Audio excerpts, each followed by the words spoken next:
वक़्फ़ हर हक वक़्फ़ पर हक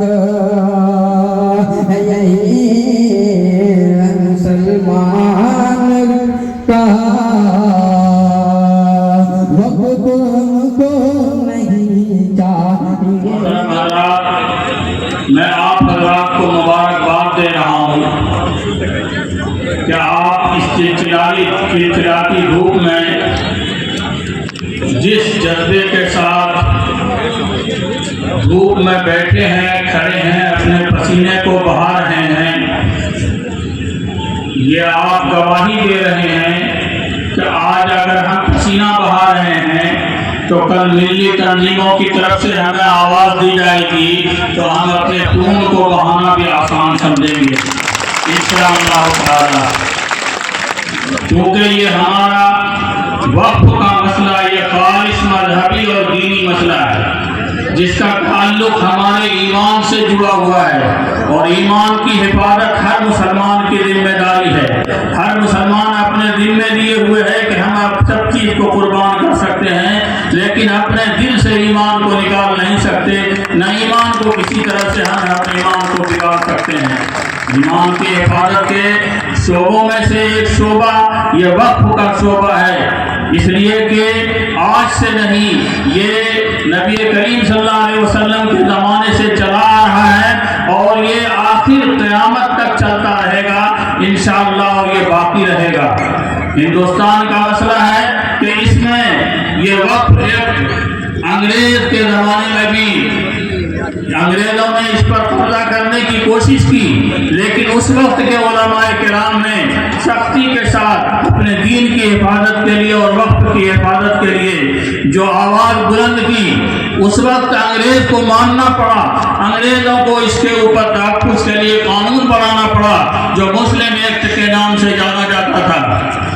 उसके बाद हर दहाई में तकरीबन कुछ न कुछ इसके ऊपर हमला होता रहा हुकूमतों के जानिब से, लेकिन हर दौर में सिपह सालार वक्त, सिपह सालार मिल्लत खड़े होते रहे मजबूती के साथ और उसका मुकाबला करते रहे, और मुकाबला करते करते वो यहाँ तक पहुँचा कि आज 2013 में वक्फ एक्ट के ऊपर जो कानून मुरतब हुआ है वो तमाम दानिशवरान के मशवरे से और उलमाए किराम के मशवरे से सब कुछ मुतय्यन हो गया और कुछ इत्मीनान बख्श कानून मुकर्रर हुआ कि अब वक्फ हमारे लिए इत्मीनान की चीज़ हो गई।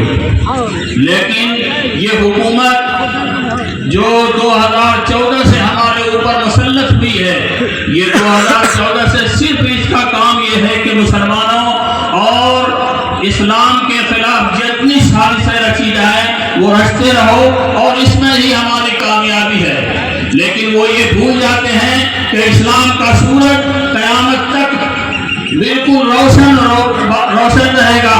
तुम लोग कोई भी ऐसी ताकत ऐसी नहीं आई है न हिंदुस्तान में न उसके बाहर जो बाकी रहे और रह जाएंगे।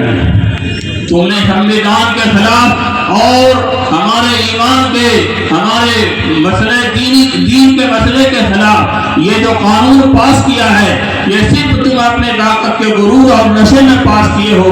इसमें कानून की भी मुखालफत है और हमारे ईमान की भी मुखालफत है। हम ईमान की भी हिफाजत करना जानते हैं और कानून की भी हिफाजत करना चाहते हैं।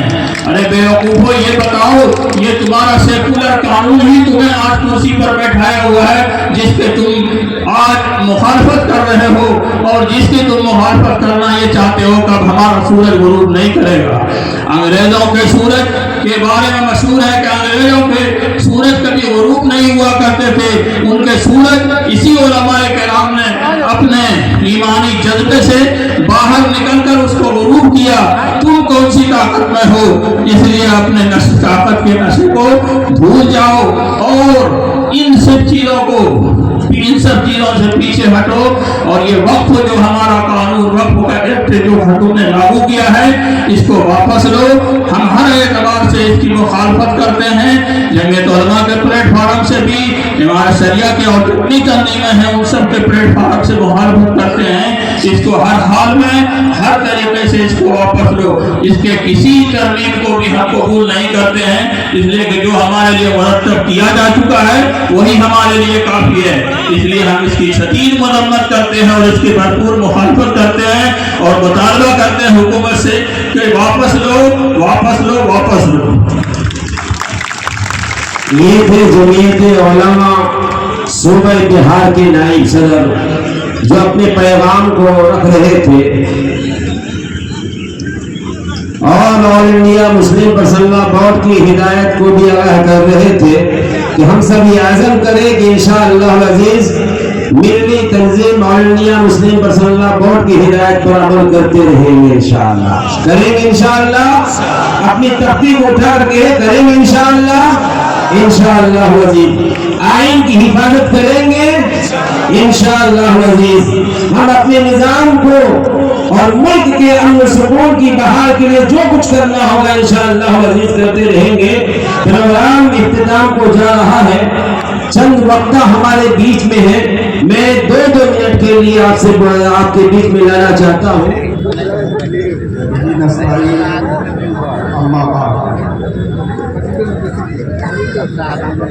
उठ के अफ़ज़ में जहाँ का और ही अंदाज है, उठ के अफ़ज़ में जहाँ का और ही अंदाज है, मशरिक़ व मग़रिब में अब तेरे दौर का आगाज़ है। तहज़ीब सहाफ़त हो के तहज़ीब खिताबत दोनों ही महासिल का नुमाइंदा रहूँगा। तारीख़ मेरे नाम की ताज़ीम करेगी, तारीख़ के औरात में आइंदा रहूँगा। आज का ये एहतजाजी प्रोग्राम वक्फ एक्ट 2025 के खिलाफ मुनादिक किया गया है। आप जानते हैं कि वक्फ ये मुसलमानों का खालिस दीनी और मजहबी मसला है। इस वक्त का सुदूर और सहाबा और दौर नबवी में मौजूद है। कदीम हिंदुस्तान में भी यहाँ के मुस्लिम हुक्मरानों ने इस सिलसिले को जारी और सारी रखा था और आज भी ये वक्फ का सिलसिला जारी और सारी है। इस दरमियान में कई किस्म के हालात आए। जब 1857 ईस्वी में अंग्रेज हुकूमत इस मुल्क पर काबिज हुई तो उन्होंने सरकारी संपत्तियों को पर कब्जा करने के साथ साथ वक्फ के अमलाक पर भी उन्होंने कब्जा किया था। लेकिन उस वक्त के गयूर मुसलमानों ने अंग्रेजों के खिलाफ आवाज बुलंद किया, अंग्रेजों को झुकना पड़ा और उनको अपने फैसले को वापस लेना पड़ा। ठीक इसी तरीके से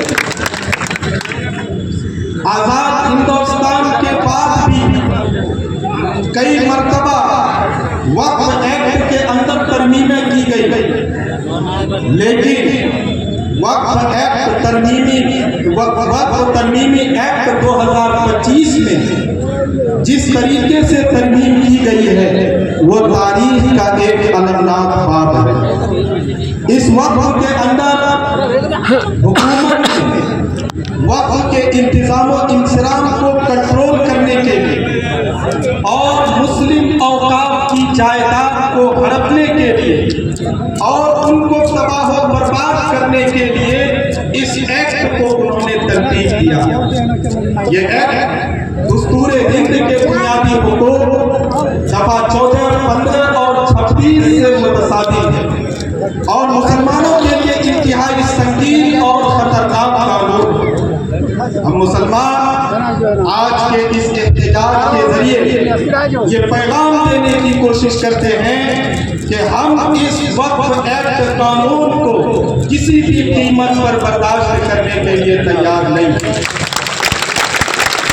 हमें याद रखनी चाहिए कि जब किसी कौम की तालीम और खैर के इदारे को मिटा दिए जाते हैं तो वो कौम न सिर्फ अपनी माजी से कट जाती है बल्कि उसका हाल भी बेसिद्ध हो जाता है। वक्त हमारी बाती मानता इज्तिमाई शरारत का आखिरी सुतून है, जिसे गिराकर हमें गैर मुताल्लिक और बेअसर बनाने की कोशिश की जा रही है। इसलिए हम हुकूमत वक्त से मुतालबा करते हैं कि इस वक्त एक्ट को मुस्तरद करके मुसलमानों के फलाह व बहबूद के लिए जो जायदाद है उनको मुनज़्ज़म करके मुसलमानों को सुपुर्द किया जाए, ताकि जो वक्त बहुत दिनों से कभी मुस्लिम दलित लोगों को पानी पिलाया करता था कुएं की शक्ल में, बनारस के हिंदू तालिबे इल्म को इस वक्त की आमदनी से वज़ाइफ दिए जाते थे, मुख्तलिफ स्कूल और कॉलेज कायम किए जाते थे। अगर ये वक्त एक्ट नाफिज हो जाता है और अमल में आ जाता है तो याद रखें ये सारा का सारा मामला खत्म होकर ये सिर्फ सरकार के हाथ में चला जाएगा और चंद पूंजीपतियों के इस्तेमाल में रह जाएगा। याद रखें हुकूमत वक्त ने इस वक्त एक्ट को पेश करते वक्त मीडिया के जरिए पूरे मुल्क के अंदर तरह तरह की गलत फहमियों को उन्होंने जन्म दिया और हर घर के अंदर उन गलत फहमियों को पहुंचाया। उन गलत फहमियों में से एक गलत फहमी ये है कि जो मौजूदा वक्फ बोर्ड है वो किसी निजी या सरकारी जायदाद को वक्फ के तौर पर दावा करता है तो वो जायदाद वक्फ बोर्ड की बन जाती है। इसको मीडिया के अंदर और रील के जरिए पूरे मुल्क के आवाम को और उनके जहन को खराब करने के लिए इसको बड़े पैमाने पर फैलाया जा रहा है। हालांकि हकीकत यह है कि ये सिर्फ एक मनगढ़ंत बात है, हकीकत से इसका कोई वास्ता नहीं है। वक्फ बोर्ड के पास जो पहले के कानून थे उसके अंदर कहीं भी ये लिखा हुआ नहीं है कि वक्फ बोर्ड अगर किसी जमीन पर वक्फ जायदाद होने का दावा कर दे तो हुकूमत उसको तस्लीम कर लेगी और वक्फ बोर्ड उसको मान लेगा। ऐसा कहीं नहीं। इसी तरीके से दूसरी गलत फहमी ये फैलाई गई कि वक्फ ट्रिब्यूनल का हुक्म हतमी होता था और अगर वो कोई फैसला कर दे तो इसके खिलाफ हाई कोर्ट और सुप्रीम कोर्ट में हम चैलेंज नहीं कर सकते थे। ये भी सरासर गलत है। बहुत सारे ऐसे वक्फ के मामलात हैं जिनको हाई कोर्ट ने और सुप्रीम कोर्ट ने तब्दील कर दिया है। इस तरीके की गलत फहमी फैलाने के साथ साथ उन्होंने मुसलमानों को ये बावर कराने की कोशिश की कि ये कानून हम मुसलमानों की खैर खाही में ला रहे हैं। हम पूछना चाहते हैं कि आपने इसी खैर खाही में 3 तलाक बिल का कानून लाया था, 3 तलाक का कानून लाया था, तो फिर सड़कों पर पूरे हिंदुस्तान की मुस्लिम खवातीन ये क्यों उतरी हुई थी? अगर ये मुसलमानों के हमदर्दी के लिए था तो फिर ये मुस्लिम खवातीन ने इनको क्यों मुस्तरद कर दिया? इन्होंने यही दावा किया था कि हम किसान की भलाई के लिए हम ये कानून ला रहे हैं। तो फिर हम पूछना चाहते हैं कि जब आपने किसान की भलाई के लिए कानून लाया था तो ये सारे किसान सालों भर ये सड़कों पर क्यों जम गए? इसी तरीके से जिस तरीके से इन्होंने इस तरह के कानून में हमें धोखा दिया है और गलत फहमी में मुब्तला किया है, आज भी वो हमें वक्फ कानून के जरिए गलत फहमी में मुब्तला करने की कोशिश कर रहे हैं। इसलिए हम इस एहतजाज के जरिए ये पैगाम देने की कोशिश करते हैं कि कल भी हमने अंग्रेजों के गोलियों के सामने अपने सीने खोल दिए थे, आज भी आपकी हुकूमत के सामने हम सीना सिपर होकर डटे हुए हैं।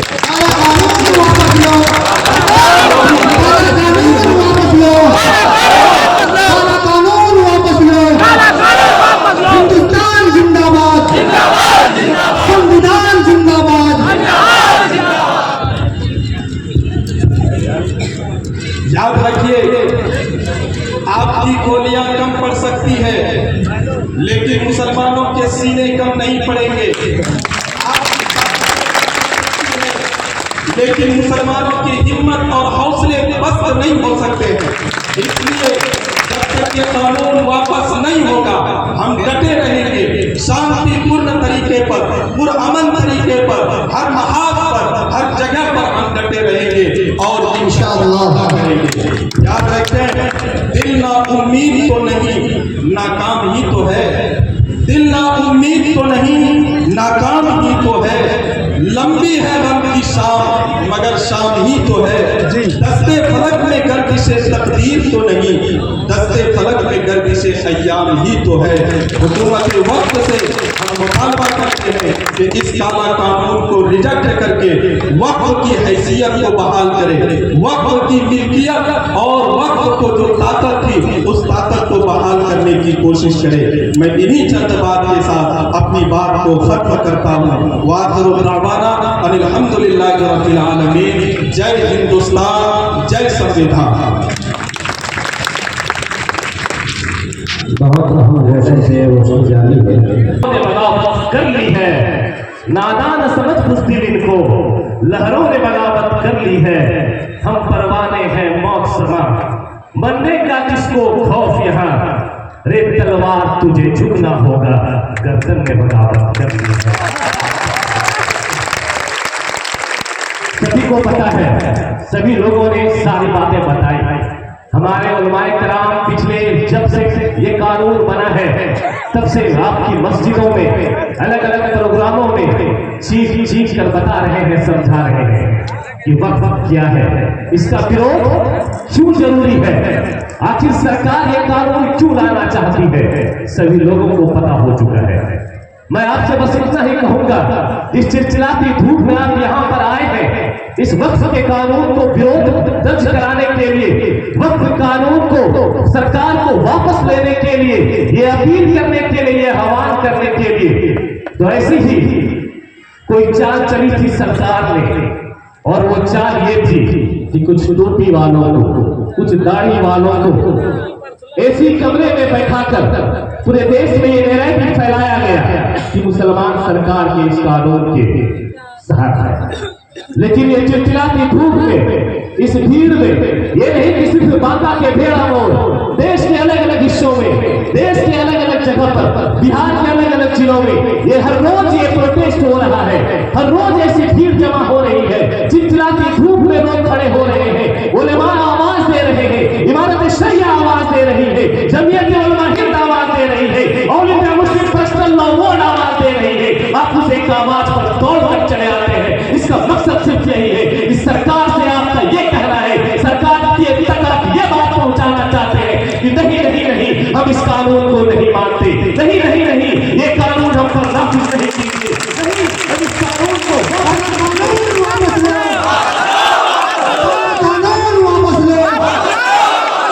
शरीयत में मुदाखलत नहीं चलेगी, शरीयत में मुदाखलत नहीं चलेगी। संविधान जिंदाबाद, हिंदुस्तान जिंदाबाद। सिर्फ भीड़ में खड़े हो जाने से, कुछ घंटे यहाँ पर दे देने से हमें नहीं लगता कि कानून वापस हो जाएगा। आज इससे पहले एक कानून बना था, सभी को मालूम होगा, कृषि कानून। तब जाकर किसानों ने विरोध किया, और सिर्फ विरोध ही नहीं किया, दिल्ली की सड़कों तक पहुंचे, अपनी जाने कमाई। आपको मालूम होना चाहिए 700 किसानों ने उस कृषि कानून को वापस करवाने के लिए अपनी जान की आहुति दी थी। अगली बार आपकी भी आएगी। क्या आप इस चीज के लिए तैयार हैं?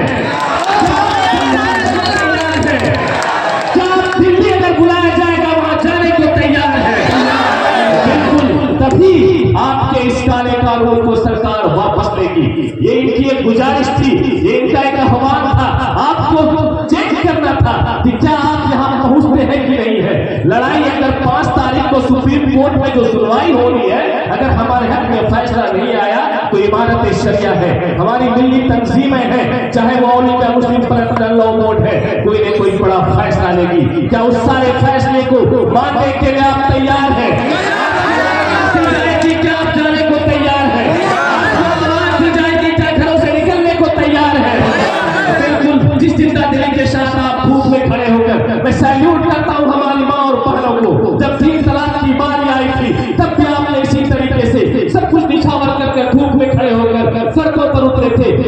एक बार फिर से आप सभी को कि धूप में खड़े होकर पिछले 3 से 4 घंटे से इस चिलचिलाती धूप में आप खड़े होकर किस तरीके से बड़े लोगों की बातों को सुन रहे हैं, उलेमाओं की बातों को सुन रहे हैं। इसका मकसद सिर्फ यही है कि आपके सीने में दर्द है, आपके अंदर एक तड़प है, आपके अंदर एक घुटन है। आप बस यही चाहते हैं, इस सरकार से ये अपील करना चाहते हैं, इस कानून को वापस लीजिए, इस कानून को वापस लीजिए। हम संविधान से मानने वाले लोग नहीं चाहते कि हमारे संविधान के साथ कोई छेड़छाड़ हो। हम संविधान पे अमल करने वाले लोग नहीं चाहते कि हमारे संविधान में कोई दखलंदाजी दे। और डॉक्टर भीमराव अम्बेडकर ने जो संविधान बनाया है, उस संविधान में अगर कोई छेड़छाड़ करेगा तो देश के सारे अमल पसंद लोग एक जगह खड़े होकर इसी तरीके से आवाज को बुलंद करेंगे और सरकार के हर एक कानून का विरोध करेंगे। शुक्रिया। जय हिंद, सत्यमेव जयते। और मुसलमान खामोश हो जाए, कदम बर्दाश्त नहीं कर सकता है। वो तमाम अफराद भी बर्दाश्त नहीं कर सकते हैं जिसे आईन पर भरोसा है, जिसे संविधान पर एतकाद है, जो जमहूरियत पर एतकाद रखता है। कोई भी साहिब बसीरत ठीक होने से हमें लोग इसे बर्दाश्त कभी नहीं कर सकता है। शहर में आज के इस मुख्तसर वक्त में आज के पहले वक्ता के तौर पर मैं बुलाता हूँ आप आए और 2 मिनट के अंदर में अपनी बात को रखें।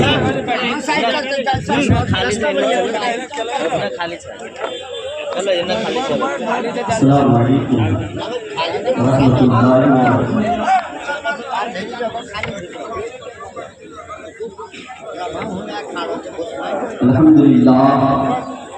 अल्हम्दुलिल्लाह रब्बिल आलमीन वस्सलातु वस्सलामु अला सय्यिदिल मुरसलीन अम्मा बाद फ़अऊज़ु बिल्लाहि मिनश शैतानिर रजीम बिस्मिल्लाहिर रहमानिर रहीम। जैसा कि आप लोगों को मालूम है, वक्फ बिल एक्ट बन चुका है। इस एक्ट की वजह से हमारी मस्जिदें, मदारिस, खानकाह, कब्रिस्तान, दिगर औकाफ और मिली नशस्त पर हमला है। आईने हिंद की खुली खिलाफ वर्जी है, जिसके खिलाफ जमहूरी तरीके पर आवाज़ बुलंद करना, एहतजाज करना हमारी दीनी और अखलाकी जिम्मेदारी है। भाइयों, वक्फ कानून नौमे किए जाने संविधान विरोधी बदलों के खिलाफ बोल रहा हूँ। संविधान का आर्टिकल 14 हो, 29 हो, 20 हो, चीख कर कहती है कि सब बराबर का हकदार है। आर्टिकल 26 कहता है कि सबको अपने अपने मजहबी कामों के लिए मंदिर हो, मस्जिद हो, गिरजाघर हो, गुरुद्वारा हो, के लिए अपना हक, उसे रख रखाव के लिए हक है। लेकिन डॉक्टर भीमराव अम्बेडकर के संविधान को हर दिन कुचलने वाली सरकार देश के मुसलमानों से नफरत इतनी अंधी हो गई है। सरकार खुद देश के संसद में सरकार ने इस बिल का नाम नहीं उम्मीद रखा है। मेरे भाइयों, ये न तो बिल मुसलमानों के लिए नहीं उम्मीद है, न ही उम्मीद की किरणें। 1911 में अंग्रेजी हुकूमत ने कलकत्ता के बजाय दिल्ली को राजधानी बनाने का फैसला किया।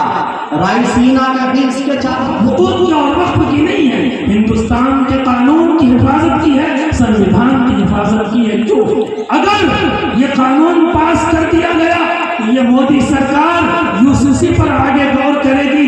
दलित भाई यहाँ मौजूद हैं, वो सुन ले, जब यूसीसी आएगी तो तुम्हारे साथ जो कानून के अंदर जो तहफ़्फ़ुज़ दिया गया है, रिजर्वेशन दिया गया है, उसको खत्म कर दिया जाएगा। चलो ठीक है, मुसलमान तो पंचर बना लेगा, लेकिन तुम क्या करोगे?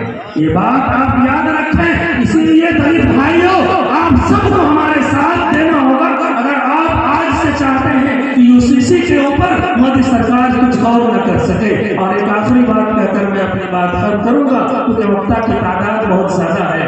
कहा जाता है औकाफ की जमीन पर सिर्फ मुसलमान जो है कि बसते हैं, वही फायदा उठाते हैं। आइए मैं आपको बताता हूँ चंद मिनटों के अंदर, 1-2 मिनट में, कि जामिया मिल्लिया इस्लामिया वक़्फ़ की जमीन पर है। जामिया मिल्लिया इस्लामिया जो सबसे बड़ी यूनिवर्सिटी हिंदुस्तान की, अलीगढ़ मुस्लिम यूनिवर्सिटी वक़्फ़ की जमीन के ऊपर है। जामिया हमदर्द वक़्फ़ की जमीन पर है। इस तरीके से कई यूनिवर्सिटियाँ वक़्फ़ की जमीन के ऊपर है। और इस यूनिवर्सिटियों में क्या सिर्फ मुसलमान पढ़ते हैं? अभी यूपीएससी का रिजल्ट आया है, हिंदुस्तान में सिविल सर्विस का रिजल्ट आया है। एग्जैक्ट नंबर तो मुझे याद नहीं, जितना भी रिजल्ट हुआ 60, 65 या 70 रिजल्ट हुआ है जामिया मिलिया के यूपीएससी कोचिंग सेंटर से, जिसमें से 70% जो रिजल्ट आया है हिंदू भाइयों का रिजल्ट है। 70% हिंदू भाइयों का रिजल्ट है।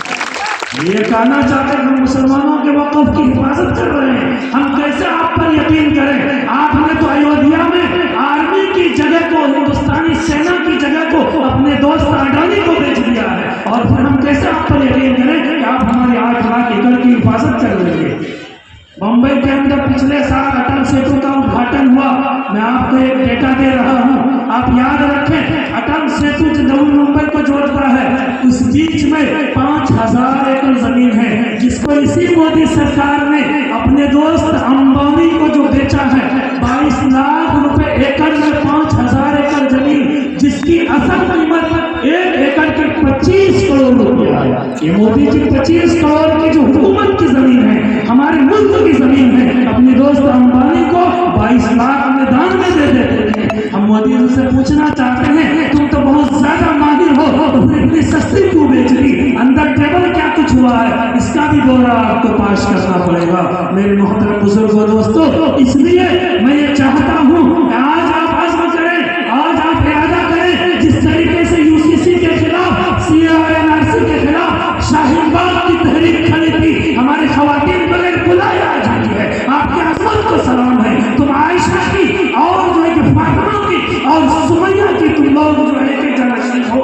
आज जब भी आइंदा आवाज लगेगी इंशाअल्लाहुल अज़ीज़, हम गैर मुतअय्यना मुद्दत तक के लिए जहां आवाज दी जाएगी, अगर हमें बांका बुलाया जाएगा हम बांका में जमा होंगे, पटना गांधी मैदान में बुलाया जाएगा हम गांधी मैदान में जमा होंगे।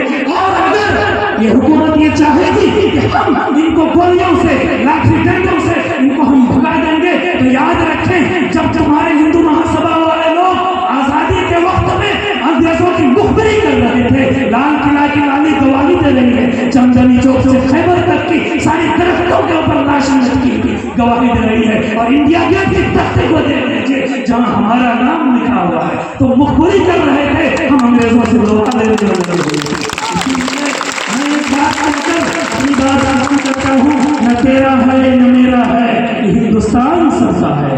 न तेरा है न मेरा है, ये हिंदुस्तान सबका है। न समझी गई बात तो फिर नुकसान सबका है, फिर नुकसान सबका है। अस्सलाम वालेकुम। इस संविधान बचाओ मुहिम में मंचा से उपस्थित हमारे बांका जिले के विभिन्न इलाकों से आए तमाम उलमा दीन, सभी जनप्रतिनिधिगण और इस चिलचिलाती धूप में उपस्थित जिंदा लोगों, जिंदा इसलिए कहा जा रहा है कि जब जब इस देश में जुल्म होता है और हमारे खिलाफ एक षड्यंत्र रची जाती है, तो हम रोड पर आके उसका विरोध करते हैं, और जो विरोध में शामिल होता है वही लोग मुर्दे तो घर में भी बैठ के खा पी ले रहे हैं, मगर इस चिलचिलाती धूप में जो आके जिंदा दिली का सबूत दिए हैं, मैं उनके जज्बे को सलाम करता हूँ। खामोश मिजाजी तुम्हें जीने नहीं देगी, खामोश मिजाजी तुम्हें जीने नहीं देगी, इस मुल्क में जीना है तो ये देश मुसलमान को बहाना है। दोस्तों, मैं अपने दलित भाइयों के लिए कहना चाहूंगा, मुसलमान को बहाना है, इस मोदी सरकार का असल में दलित निशाना है। आपने देखा होगा कि एक दलित के बना हुए संविधान को छेड़छाड़ करने का प्रयास किया है। आज ये मुस्लिम भाई लग रहा है कि रोड पे है, कल हम दलित भाई इसके लिए लड़े और तब हम लोग का सुना और संविधान से छेड़छाड़ करना बंद हुआ। छेड़छाड़ तो कर ही देगा। इनके सांसदों का आपने अल्फाज सुने होंगे, इन्होंने कहा था इस बार अगर हमको 400 सीट दे देंगे तो हम भारत के संविधान को बदल देंगे। ये होने नहीं देंगे। हम लोग अमर पसंद लोग हैं, संविधान को मानने वाले लोग हैं, और ये हम लोग कभी बर्दाश्त नहीं करेंगे। और जब जब ऐसी हुकूमत ऐसी बात लाएगी तो हम लोग रोड पर उतरेंगे। और आप लोग ये कभी न समझे कि हम अकेले हैं। आप मुस्लिम भाइयों को लगता है कि आप अकेले हैं, मगर आपको ये वक्फ बिल का जो आपका केस लड़ा जा रहा है वो दोनों वकील आपका हिंदू है, आपका नाम होगा मनोज सिंघवी और कपिल सिब्बल। आपके पक्ष में जो वकील लड़ रहा है वो दोनों वकील हिंदू है, कपिल सिब्बल और मनोज सिंघवी। तो इसलिए आप निराश न हो, आपके साथ हम जैसे लोग सैकड़ों रोड पर खड़े हैं और आपके साथ खड़ा रहने के लिए तैयार है। कानून वापस लो, कानून वापस लो, वक्फ एक्ट रिजेक्ट करो, वक्फ एक्ट रिजेक्ट करो। शरीयत में मुदाखलत नहीं चलेगी, शरीयत में मुदाखलत नहीं चलेगी। हिंदुस्तान जिंदाबाद, संविधान जिंदाबाद। जय जय जय जय जय भीम, जय जय जय जय जय भीम। दोस्तों, ये षड्यंत्र आज से नहीं, आप लोगों के खिलाफ और संविधान का नारा से उनको परास्त कर देंगे। आज आप देख रहे होंगे देश में कोई आपदा है, कोई विपदा है, वो मुसलमान ने करवाया। जम्मू कश्मीर में आज हमला हुआ, अरे देश में तुम्हारा हुकूमत है और पाकिस्तान से लोग आ गया और तुम कुछ नहीं कर पाए। और इस देश में मुसलमान, इस देश के मुसलमान को बदनाम करने के लिए, अपनी नाकामी को छुपाने के लिए इस देश के मुसलमान को आज कोरोना का आया, इसके पिछले बार मुस्लिम को रोड पे चलने नहीं दीजिएगा, धूप फेंक देता है तो कोरोना आ जाता है। मुस्लिम को पानी नहीं पिलाइएगा, गिलास मत पिएगा, उसमें कोरोना आ जाएगा। इस देश का तो सबसे बड़ा कोरोना भाजपा सरकार है, ये आरएसएस के सवाल। इससे बड़ा कोरोना, इससे बड़ा कोई वायरस है आरएसएस और भाजपा से, जो इस देश को, अरे जम्मू कश्मीर में हुए आतंकी हमला में कम से कम वो घोड़ा पे घूमने वाला व्यक्ति जो शहीद हुए साहिल साहब, उसका भी कम शहादत का याद रखते। अरे उसका भी तो सम्मान करते। किसी के लिए एक लौता बेटा, उसका घर में बेटा शहीद हो गया, आपको उसकी जरा सा भी नाम नहीं लिए, उसकी शहादत को मिटाने का काम किए और अपनी नाकामी को छुपाने के लिए इस देश के मुसलमान पर अपनी इस नाकामी को छुपाने का काम किए। कभी संविधान बदलते दलित को परेशान किया जाता है। आज भारत की राजनीति में दो हिस्सा में बांट दिया, दो, एक मुसलमान, एक दूसरा दलित, तीसरा इनके पास कोई विकल्प नहीं, इनको कुछ करना है। ये तो अंग्रेज चमचे हैं यहाँ पर, जो अंग्रेज विचारधारा को पूरा भारत में स्थापित करना चाहता है, मगर आज इस मंच से भाजपा वाले को भी कह देते कि इस देश, इस प्रांगण में सिर्फ मुस्लिम की जनसंख्या नहीं, दलित की जनसंख्या मत देखो, इस देश में समस्त मुस्लिम, समस्त आरक्षण के समर्थक लोग इस रोड पर उतरेंगे। अगर तुम नहीं सुधरोगे तो तुमको सुधार दिया जाएगा। अभी तो चुपचाप देख रहे हैं, अभी तो लोकतंत्र की गरिमा में हम इस देश के अंग्रेज की लड़ाई में शहादत दे सकते हैं। बाप लड़ा है गोरों से, हम सब मिलकर लड़ेंगे, भाजपा छोड़ो। और बोलने की तो बहुत शब्द है। मैं प्रिय रंजन रविदास, मेरा घर ठिड्डी, रजौन कॉर्नर के ठिड्डी, और हमारे लोग पूरा डिस्ट्रिक्ट से का कार्यक्रम है, मगर रजौन धुरिया से भी हमारे यहाँ पे कुछ लोग होंगे जो कि बहुत लोग तो हमें ऐसे नहीं पहचान पाएंगे परिचय देने के बावजूद भी, मगर जो रजौन धुरिया के लोग हैं उनको मैं तकलीफ हो रही है, गाड़ियों को परेशानी हो रही है। हम किसी को परेशान ना करें, किसी को तकलीफ ना दें। हमारा ईमानी शान ही यही कहता है कि हमारे जात से किसी को परेशानी नहीं होनी चाहिए। इसलिए मेरी गुजारिश है वो वहाँ थाना गली को छोड़ करके मैदान में आने की कोशिश करें, और रोड में जितने लोग हैं वो रोड को बिल्कुल खाली रखा है, क्योंकि गाड़ी की आमदोरफ्त है, इसलिए वो रोड पर कोई भी वहाँ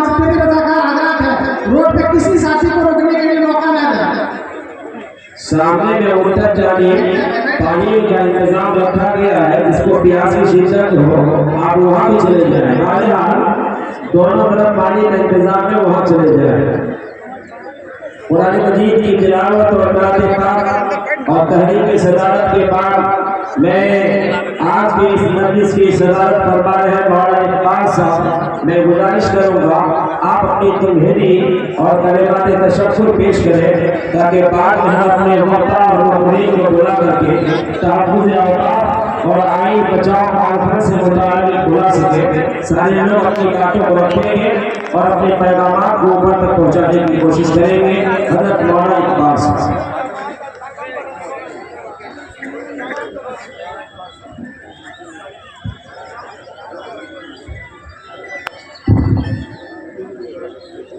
जो सामने हजरात है, मैं गुजारिश करूंगा अपनी जगह पर बैठ जाए, अपनी अपनी जगह बैठ जाए, बहुत देर तक खड़ा रहने में परेशानी होगी, सुकून के साथ सुने।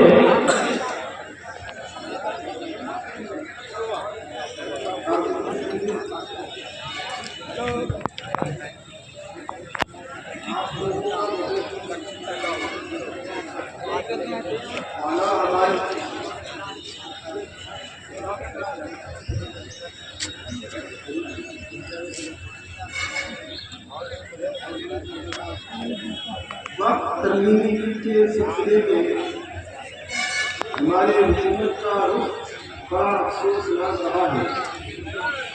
इस सिलसिले के अंदर अभी बड़े बड़े उलमा किराम हमारे दरमियान आप फरमाई, हम सब सुकून के साथ फरमाइशात को सुने और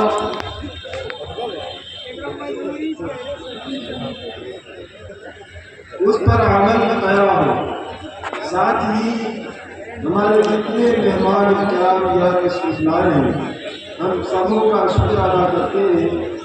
और एक बार जिन हजरात को भी दावत दी जाए खिताबत के लिए, वो इस मौजू से हटकर कोई दूसरा मौजू न लाए, के मुतालिक की बात करें, दूसरी चीज इसमें न लाए। बड़ी अफसोस के साथ हमें इस मैदान में आज की धूप में यहाँ आना पड़ा है। जाहिर सी बात है कि हम धूप आज बर्दाश्त कर रहे हैं, हम दीन के खातिर अपने ईमान की हिफाजत के खातिर कर रहे हैं, अल्लाह के लिए कर रहे हैं, अल्लाह के अहकाम को बचाने के लिए कर रहे हैं। आज हुकूमत ने हमारे अंदर से अकायद खत्म करने की कोशिश जारी करती है और ये सिलसिला बहुत दिनों से नहीं बल्कि अशरा एक दहाई से ये सिलसिला जारी हुआ है। इससे पहले भी मजाली हुआ करते थे, जुल्म हम पर तारी होता था, लेकिन हम सब के साथ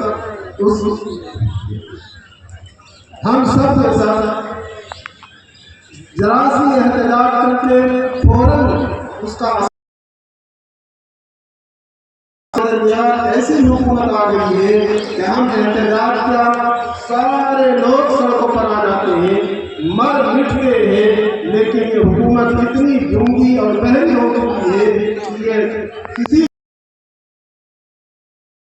आमिरियत और हाकिमियत के अंदर इसका गुरूर, इसका नशा हुकूमत पर इस कदर आ चुका है कि किसी भी इंसान को इंसाफ समझने के लिए तैयार नहीं। जबकि आईन हिंद ने हम सबों को अपने मजहब पर आजादाना तौर पर अमल करने कानून बना रखा है। इसी तरह से जितने फिरके हमारे दरमियान हैं, चाहे वो दलित हो, जिस समाज के भी लोग हो, हर एक को अपने अपने तौर पर जीने का हक दिया है कानून ने, लेकिन उन कानूनों को ये लोग तोड़ मरोड़ रहे हैं। इसी कड़ी में हमारे मुस्लिम फैसला बोर्ड ने हिदायत जारी की है। ये मामला अलग से कोर्ट में भी चल रहा है, लेकिन उससे पहले हिदायत के मुताबिक एहतजाज पर आए हैं। अल्लाह ताला हमको पुरसुकून माहौल में रहकर अपने बुजुर्गों की बात सुनने की तौफीक दे।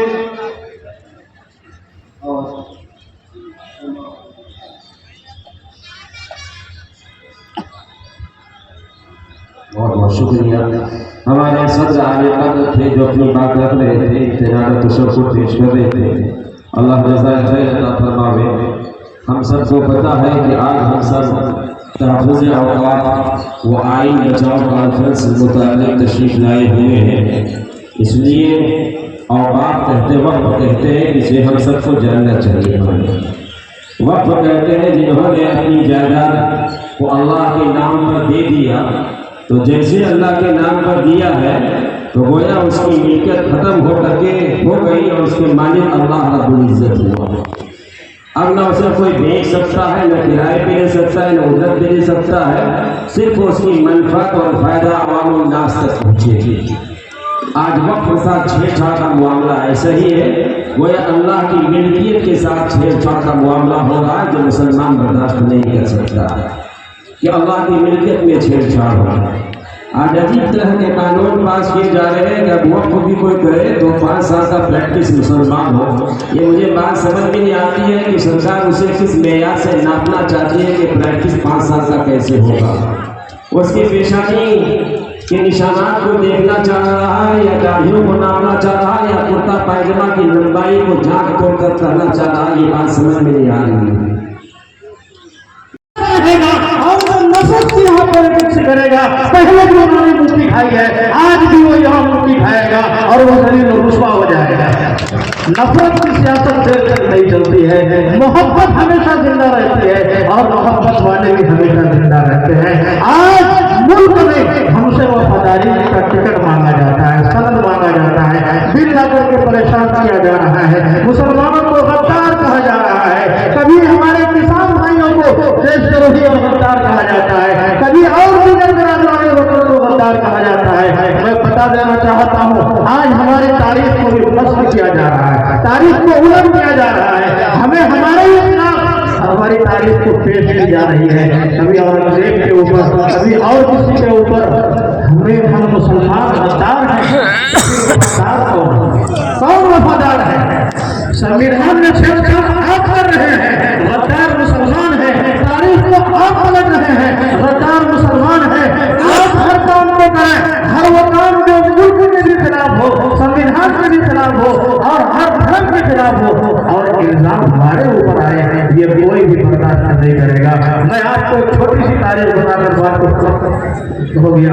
चलिए हम आप जब तक मुत्तहिद रहेंगे, मुत्तफिक रहेंगे, कोई हमारा कुछ नहीं बिगाड़ सकता है। ये चाहे जितने कानून आए सब वापस गए हैं, सब वापस जाएंगे। 5 तारीख को फैसला होगा। अगर 5 तारीख के बाद भी हमें जरूरत पड़ी तो इससे भाई तादाद में इंशाअल्लाह जमा होंगे और अपनी तादाद दिखाएंगे कि हम सब एक है। तुम चाहे ना हमने लड़ने की बात करो, तफरीक करने की बात करो, लेकिन हम कभी भी बटने वाले नहीं हैं। हम मुत्तहिद हैं और हर ऐसे कानून की मुखालिफत करते हैं, हमेशा करते रहेंगे। हिंदुस्तान जिंदाबाद, संविधान जिंदाबाद, हमारा ये प्यारा मुल्क भारत जिंदाबाद। जो पहलगाम में दहशतगर्दाना हमला हुआ है, हम उसकी मजम्मत करते हैं, हम उसके सिद्धांतों के लिए, हम उसके सोच बनाने के लिए खड़े हैं।